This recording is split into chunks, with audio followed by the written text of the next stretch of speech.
May 2025, the Nigerian government announced plans to restart oil production in Ogoniland after a 30-year hiatus. The National Security Advisor, Nwibubasa, announced this at a national summit organized by the All Progressives Congress to mark 2 years of President Bola Tinubu's administration. According to Mr. Ribadu, oil production is expected to resume soon in the region. Mr. Ribadu also said at the time that innovative security approaches by the administrations have made the Niger Delta region of the country more secure, leading to an improvement in oil production. Well, joining us on the show to discuss the prospects of oil exploration returning to Ogoniland after almost 20 years is Dr. Leloonu Nwibubasa, former Commissioner for Empowerment and Employment Generation in Rivers State. Good morning, Dr. Nwibubasa, and welcome to the program today. It's a pleasure to be in conversation with you. Very good morning to you, and thank you for having me. Well, Dr. Nwibubasa, there's a dilemma here. The Nigerian government says Shell will resume operation very soon. But we are aware that the question is how soon is soon. Because Shell itself has said, well, they don't want to come back to Ogoniland. They just want to, decouple their investments in the region and also maybe take part in the environmental, cleaning program in Ogoniland.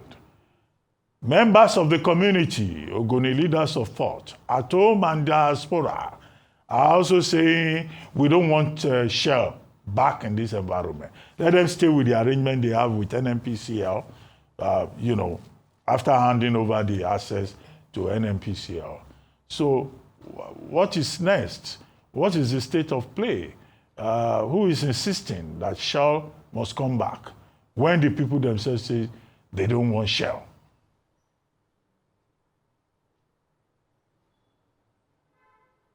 Well, Dr. Ruben, the issue of oil exploration and exploitation in Ogoniland has attracted a lot of international attention over the years, and of course, it is a very delicate matter.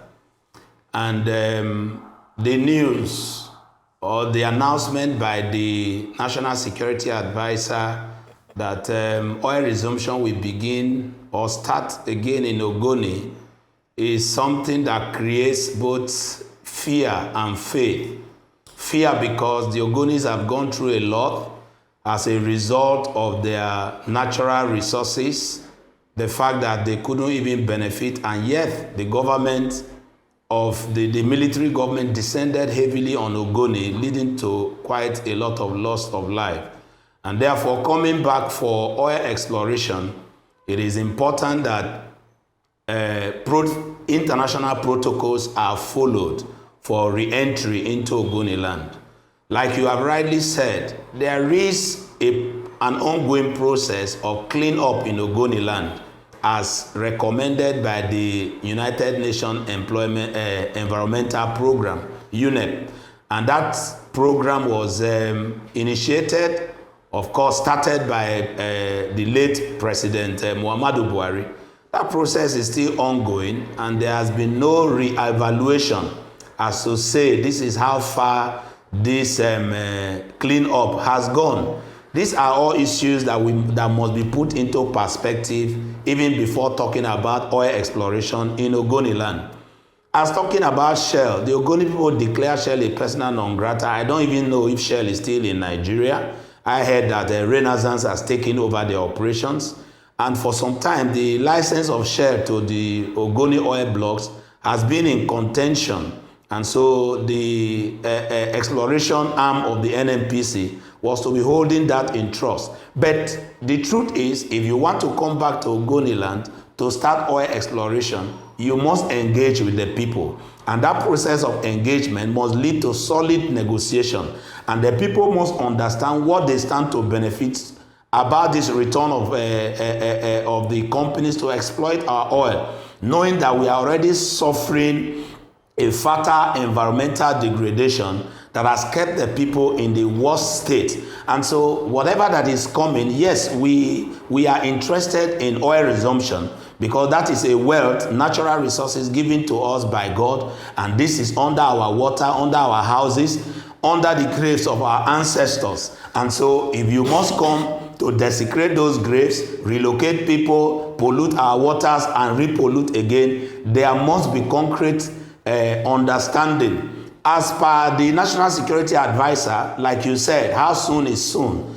I expect him to be a good emissary in this matter. And that is to say that he must work with the people. They must look at the yearning of the people. Some time back, the president has met with some leaders of thought from Ogoni and said, look, we need to come back to get oil. And then they appointed some people to interact with the Ogoni people. And I expect that these people collated memorandum and expecting that the government must look at that memorandum. And those memorandum was basically to look at confidence building measures that the people will look at and say, look, government is actually serious about what they have told us. How far have they gone with these confidence building measures? So it is not about throwing statements into the air to say, oh, oil resumption will start in Ogoni soon. There must be concrete reasons, empirical reasons, things people can look at and say, look, the government is sincere, the government is serious about oil resumption in Ogoniland. And that's exactly our take on this issue of resumption. Right. I'm glad you're making that point because, of course, there's social issues involved here as well. There's the fact that there are some families who feel that, there hasn't been any compensation, sufficient remediation, and even justice for the lives lost. And then, as you've already iterated, there are concerns that how do you open a tap when you're still mopping up, from the last spill of the last one. But where are we going? Because, we've seen several engagements, and this administration, to give credit to them, we've seen them being proactive with engagement. We're looking at still concerns around the Ogoni Bill of Rights and so forth. What is it really going to take for the people of Ogoniland to embrace moving forward? Well, it is not rocket science. You have also gone through the memories of what has gone on in Ogoniland. Yes, there are social issues, there are environmental issues, there are economic issues, there are political issues. And the Ogonis have presented this over and over in every fora that they've had the opportunity to do so. Our leaders has been at all levels, internationally and locally, canvassing for a better deal for the Ogoni people. What does the Ogonis want? The Ogonis want their oil exploited, but they want a fair share of their own resources. Ogonis are not saying that the oil should not be tapped. We need it for our development. We need it for our own socio-economic development as well. But you see, there must be negotiation. We must protect the environment. We must ensure that people has a fair share. We must ensure that people also have the political destiny to decide how to use their own resources. And these are clear times that the Ogonis have presented to this government. We have asked for a Bori state. A Bori state gives us that political autonomy to use the resources that will come out from oil exploration and not to be part of an omnibus system where you are told that a 13% derivation or a 3% PIP consensus to host communities is being given to. And these things, sometimes we look at it and it's laughable that somebody carries the entire of your coat and removes a button and tell you to manage the button of the coat. What will the button do for you when he has taken your source of comfort? So we need to look at that aspect. And then we talk about the economy.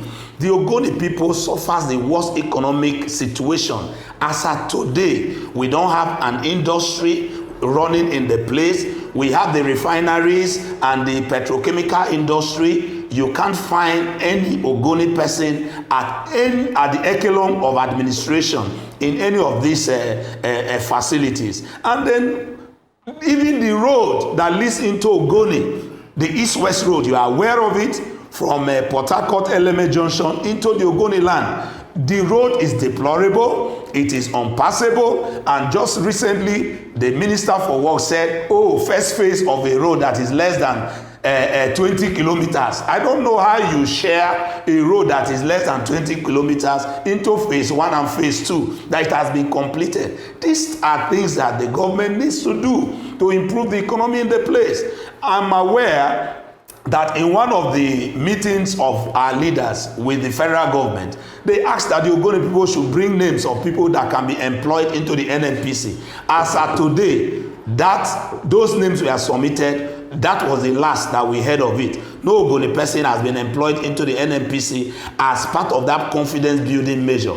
There are so many things that people brought before this government, and that is it. And coming back to the environmental pollution that is being cleaned up by HyPrep, while HyPrep is doing a whole lot by cleaning up and also empowering local artisans who were into bunkering, and they've been able to bring them out to say, look, you don't need to repollute the place by breaking pipeline. This work is still ongoing. We don't even know how much fund is available. The last I was told was that it was the oil company Shell that provided the first tranche of the money that is being used for the cleanup. The federal government has not done their own part of the contribution, and at this point we are now talking about coming back to drill oil when we have not evaluated the work on ground. Okay.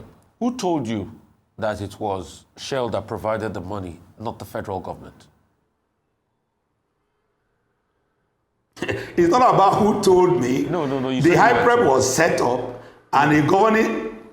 So go ahead. That's what I'm telling you. So who told when you I that? When I said I was told, Rufai, it is important that when someone said I was told, it simply means I am aware and I have the knowledge that money was provided by the oil companies as their contribution based on the directive of UNEP and the UNEP report for the cleanup of Ogoniland. So this is something I'm aware of. It is not about a who. No, with due respect, I don't like it when people get defensive with me. I just want to dig.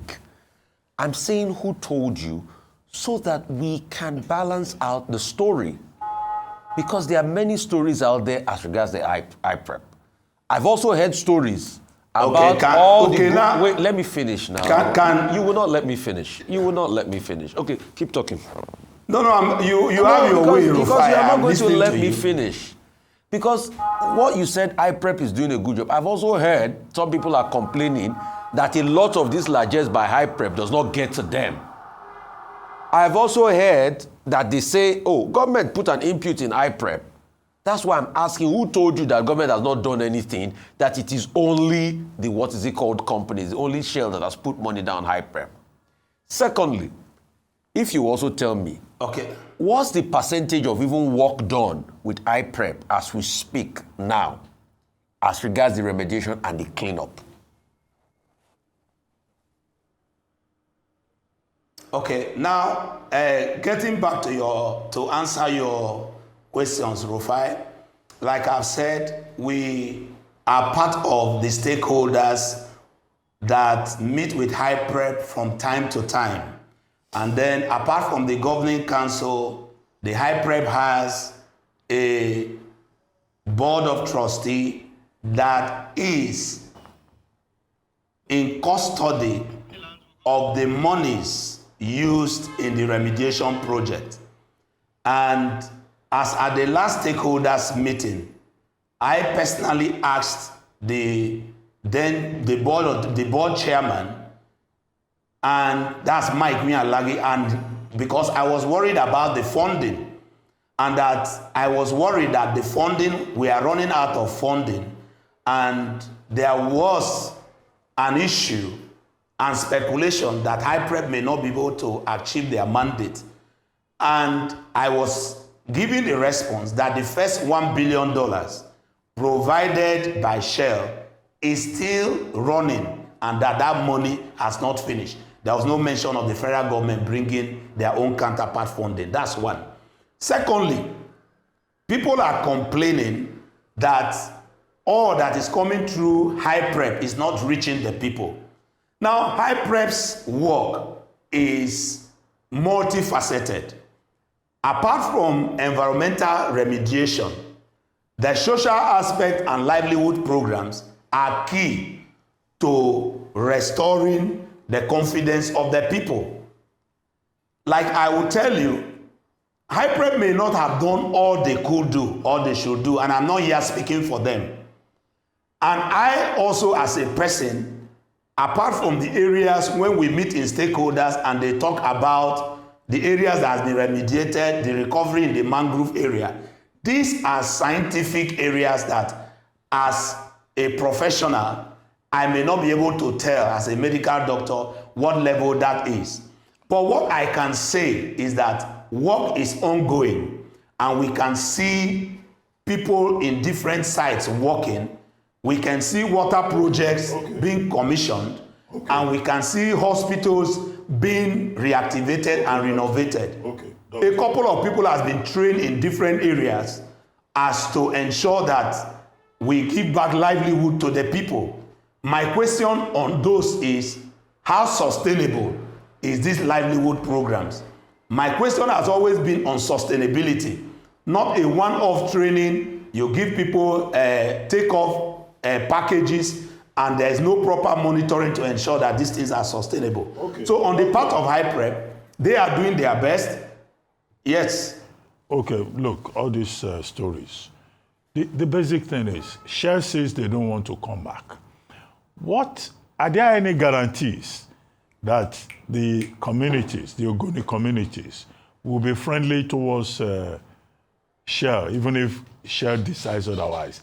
After all the cases in the US, in the Netherlands, and in Nigeria, about Shell being accused, and Shell insisting, even after paying compensation, that he believes that those spills and environmental degradation were the work of third parties and saboteurs within the community.